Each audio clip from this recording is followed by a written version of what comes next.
পলিটানেলে যে শিম গাছটা আমি দিয়েছিলাম সেটার কি অবস্থা জানতে চেয়ে তোমরা অনেকেই প্রশ্ন করেছো। তো চলো এটার অবস্থানটা তোমাদের সাথে শেয়ার করি। হ্যালো এভরিওয়ান, আসসালামু আলাইকুম। কেমন আছো তোমরা সবাই? আলহামদুলিল্লাহ আমি তো আছি অনেক ভালো, আশা রাখছি তোমরাও ভালো আছো। এই হচ্ছে আমার পলিটানেল, ছোট্টখাট্ট একটা পলিটানেল, যেটাকে কিনা আমি করলার ঘর বলি। গত বছর বাম্পার ফলন পেয়েছি আমি এই করলার ঘর থেকে। আমার নামে না হচ্ছে বাগানে খেলা করছে আর আমি ভিডিও করছি, তো সাইড থেকে একটু নয়েজ পেলে সরি আছি। তো আমি তোমাদের বলেছিলাম যে পলিটানেলটার ভিতরে আমি কিছুটা নতুন কিছু সেট আপ করেছি, তো সেটাও দেখাবো। আর অনেকেই জানতে চাচ্ছিলা 5 লিটারের তেলের গ্যালনে আমার যে গাছগুলো ছিল শিমের গাছ, সেই তেলের গ্যালনের নিচটা কেটে আমি যে বসিয়ে দিয়েছিলাম সেটার কি অবস্থা। চলো আমি সেটা দেখাচ্ছি। আর সবার আগে তোমাদের বলছি, যারা এখনো পর্যন্ত labunikitchen.co.uk তে যাওনি, আমার ওয়েবসাইটে যাও, গেলেই দেখতে পাবা মনের মতন দেশীয় শখ ওরে আল্লাহ সব ধরনের শাকসবজির গাছগুলো অলরেডি প্রায় শেষ হয়ে যাচ্ছে।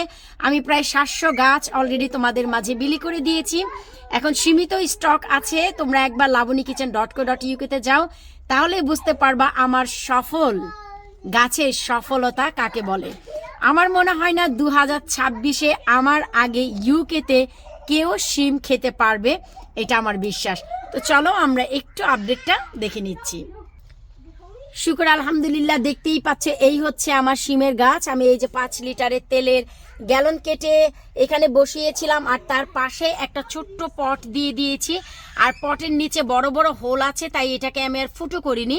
তো এখানেও না আমি বেশ কিছুটা শিমের বীজ দিয়ে দিয়েছি। তো এই যে দেখো বাহিরেই বীজ থেকে গাছ হচ্ছে, তার মানে এইখানে আর মরবে না, সেট আপ হয়ে গেছে। আর ওই যে বললাম যে আমার আগে ইউকেতে কেউ শিম খেতে পারবে, এটা আমি ভাই গ্যারান্টির সাথে বলতে পারবো যে আমার আগে তো কেউ পারবে না। একটা ম্যাজিক আমি তোমাদের দেখাচ্ছি, তোমরা শুধু একটু ধকধক ধকধক ধকধক ধকধক করো। এই যে দেখো আলহামদুলিল্লাহ শিম গাছে ফুল চলে এসেছে, তার মানে শিম হবে নিশ্চিত। আর এটা খুবই ভালো জাতের শিম, এটা হচ্ছে কাজল শিম। একদম নিচ থেকে শিম হয়। এই যে দেখো, এই যে শিমের মানে যত উপরে শুধু এখন উঠবা তোমরা শুধু শিমের ফুল দেখতে পাবা। এই যে দেখো আমি শিম গাছে সুন্দর ট্রেলিস দিয়েছি, আর বলেছিলাম করলার এই করলা দেওয়ার জন্য পলিটানেলের ভিতরে আমি সুন্দর একটু সেট আপ দিয়েছি। তো চলো আগে সেটা দেখাচ্ছি। এই যে এই পাশে ট্রেলিস দিয়েছি, শুধু তাই না, এই যে দেখো আমি করলা দিব বিধায় সুন্দর করে এই যে দেখো আমি কিন্তু পলিটানেলের সাথে ম্যাচ করে গ্রিন কালার ট্রেলিস দিয়েছি, তার উপরে নেট ফিট করেছি। এর আগে তোমাদের দেখিয়েছিলাম যে এই যে এখানে হচ্ছে আমি এই যে দেখো বুঝাও যাচ্ছে না, এই যে দেখো নেট দিয়েছি যেন এবার করলাটা খুব ভালোভাবে হতে পারে, বাড়তে পারে, তাই এই ব্যবস্থা। তো যাই হোক, এই যে দেখো আমার করলার পট একদম রেডি। আমি এই ভিডিওর পরই করলা গাছ লাগাবো, তার একটা ভিডিও তোমরা দেখতে পাবা। করলার পট রেডি, যেহেতু শিম গাছ, যেহেতু এখন ঘরে আমার অনেক কাজ চলছে, তাই আমি কিন্তু এখন স্নেলের জন্য যেই জিনিসগুলো দেই সেটা দিতে পারছি না বলে আমি এর দেখো স্নেল কিলার দিয়ে রেখেছি। এতে করে দেখা গেল কি শিম গাছের পাতা বা ফুলগুলো স্নেল খাবে না। তো এত জঘন্য ওয়েদার, তারপর আলহামদুলিল্লাহ আমার শিম গাছে দেখো এখন কিন্তু এই যে দেখো ঝাঁকে ঝাঁকে ঝোপ্পায় কিন্তু এখন শিমের ফুল আসবে। তো তোমরা যারা জানতে চাচ্ছিলা কি অবস্থা, আমার এই ট্রেলিসটা দেওয়া একদমই সার্থক।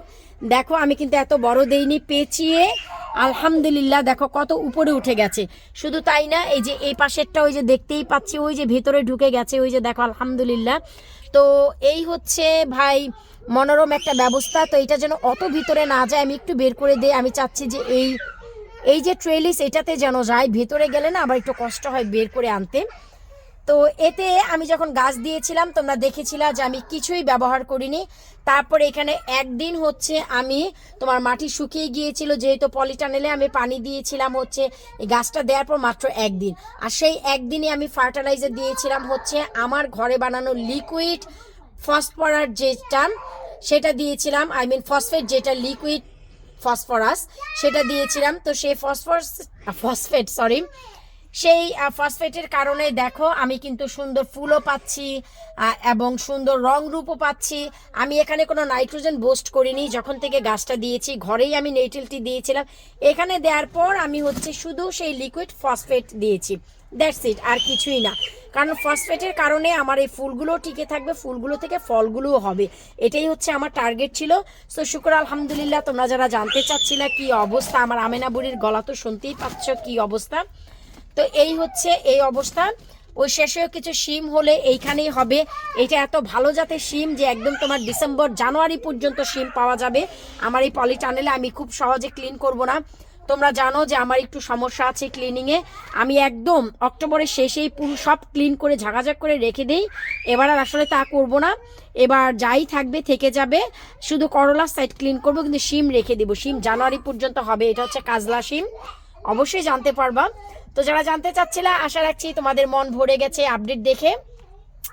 আমি শিম গাছের যত্ন করব নেক্সট উইক, এখন না, এই সপ্তাহে ঝুমা বিজি, তাই নেক্সট উইক যখন যত্ন করব তোমাদের সাথে আমি অবশ্যই শেয়ার করব যে আমি শিম গাছে কি যত্ন করছি। খাবারে দিয়েছি লিকুইড ফসফরাস, ফসফেট যেটা, সেটা দিয়েছি। আর পটাশিয়াম আমি এখনও দেইনি। ফর্মুলাক্স দিব এখানে, তারপরে হচ্ছে আমার ম্যাজিক সার দিব, অনেক কিছু দেওয়ার বাদ আছে।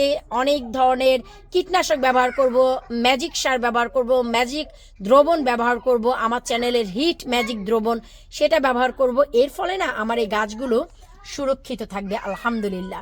নাইট্রোজেন অত বুস্ট করতে হয় না, কারণ হচ্ছে শিম গাছ ন্যাচারালি নাইট্রোজেন প্রডিউস করে, এই জন্য ন্যাচারালি এটাকে নাইট্রোজেন বুস্ট না করলেও চলে।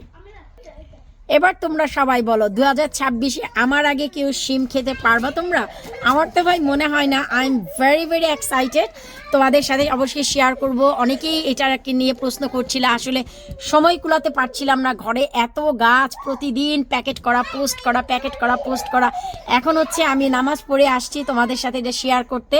এক অজুতে দুই নামাজ যাকে বলে জোহর পড়েছি, এখন যাব আসর পড়তে, ভাবলাম যে তোমাদের সাথে শেয়ার করি, তোমাদের এত মনে ধরেছে। আর যারা এই কি বলে ট্রেলিসগুলো চাও, আমি আমার এই ভিডিওর নিচে লিঙ্ক দিয়ে দিব, তোমরা সেখান থেকে নিয়ে নিতে পারবা খুবই রিজনেবল প্রাইসে। এই ট্রেলিস খুবই কাজের একটা জিনিস, কাঠেরটা না দিয়ে তোমরা যদি এইটা নিয়ে নাও না, এটা অনেক ভালো হয়। দেখতেই পাচ্ছ আমি ওভারঅল এক সাইড থেকে কিন্তু দিয়ে দিয়েছি। সো শিম বলো, করলা বলো, বা অন্যান্য যেই কোনো ধরনের ফলন এটার ভিতরে ভালো হবে। আমি তো আছি এখন এটার ভিতরে, ভালোই লাগছে, নতুন ঘর আমার। আর অনেক অনেক মানে কি যে বাহিরে বাতাস, ওই যে দেখো কি পরিমাণ বাতাস, প্রচণ্ড বাতাস। এরই ভিতরে হচ্ছে আমি, ওই যে দেখো রে ভাই কি পরিমাণ বাতাস, ওই যে দেখো গাছগুলো দেখলেই বুঝতে পারবা। কিন্তু কি করব, আমি হচ্ছে এখনই করলার গাছ দিয়ে দিব, ঘরে কন্ট্রোল করতে পারছি না। পরবর্তী ভিডিওতে নজর রাখো, জানতে পারবা যে আমি কিভাবে করলা গাছটা এখানে সেট আপ করবো। যেহেতু পলিটানেলের ভেতরে আছে, চেইন লাগানো থাকে, আমার মনে হয় না যে কোনো ক্ষতি হবে। আর এই হচ্ছে দেখো দুই ভাই বোনের অবস্থা, এরা হচ্ছে কাল নাগিনী, নাগ নাগিনী, নাচ নাগিনীর মতন শুরু করেছে। কারণ আজকে আমি গার্ডেনে ঘাস কেটেছি, আর এরা দুই ভাই বোন দেখো এমনই করে। তো এরা পাশে থাকলে না আমার কাজ করতেও ভালো লাগে, যে এরা আমার চোখের সামনে আছে। ঠিক আছে, একটু নয়েজ হচ্ছে, আমি তো তোমাদের আগেও বলেছি আমি সাউন্ড হচ্ছে রিয়েল সাউন্ড রাখি, এডিটিং করি না। আমার লাইফটা তোমাদের সাথে শেয়ার করি, যে এই হচ্ছে আমার লাইফ। বিদায় নিচ্ছে আজকের মতন, আল্লাহ হাফিজ।